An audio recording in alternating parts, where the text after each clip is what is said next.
frivolity be tragic? Your answer to that question will go a long way to predict how you will react to The Earrings of Madame de, a Gilded Age love triangle set in the luscious of French upper-class settings.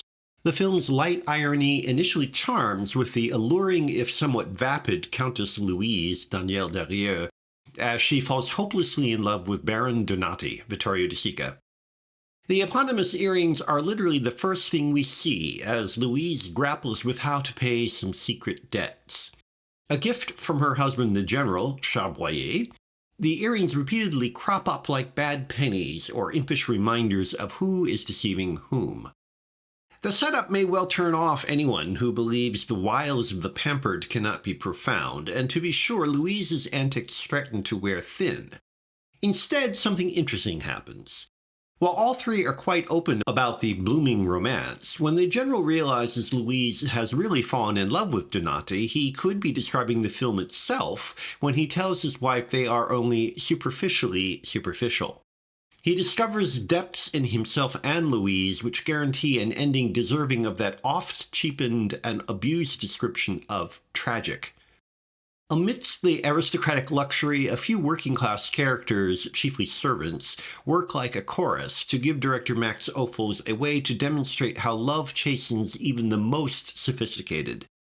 His wry ironies are executed with enviable insouciance as the camera glides around the central characters in bravura disdain for the ordinary. It is as if he were asking in mock modesty, "You mean not everyone can do this?" before moving on to astonish repeatedly.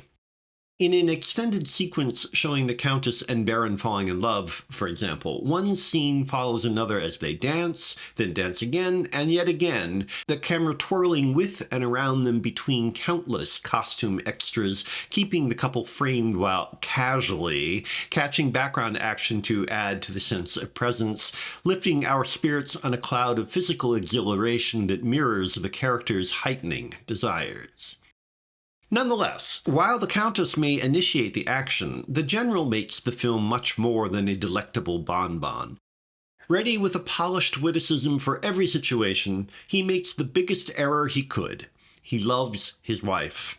And as he struggles to hold on to her, he succeeds only in pushing her into Donati's arms.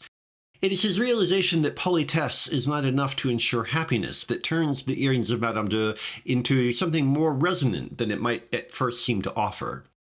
It is too intoxicating, too obviously evidence of the limits of self-control, in a word, too tempting to overcome the resistance of those determined to moralize.